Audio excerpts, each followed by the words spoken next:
जैसे ही धुएं की चादर हटी, रेस्टार की आंखें फटी की फटी रह गईं।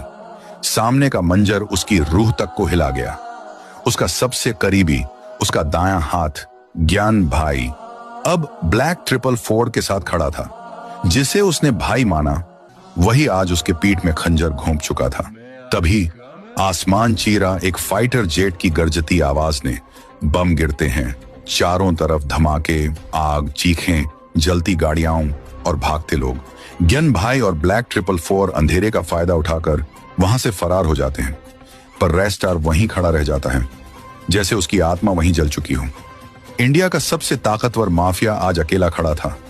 उसी जलते माहौल में काली लैम्बोर्गिनी की आवाज गूंजती है। एक लड़की निकलती है, चेहरा नकाब में छुपा।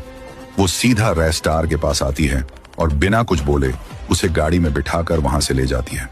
दूसरी तरफ ब्लैक 444 और ज्ञान भाई एक खुफिया बंकर में पहुंचते हैं। ब्लैक 444 अब ज्ञान भाई को अपनी ब्लैक आर्मी की गद्दी सौंपता है। ले भाई, अब ये ताज तेरा, रेस्टार को मिटा डाल। ज्ञान भाई की आंखों में पागलपन झलकने लगता है।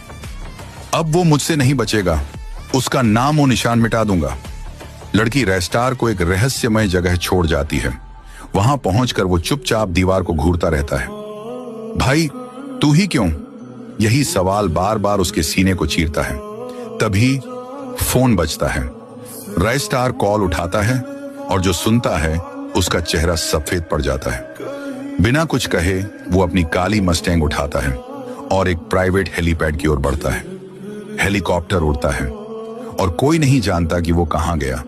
बस उसके वफादार साथी आसमान में उसका हेलीकॉप्टर देखते रह जाते हैं, खामोश।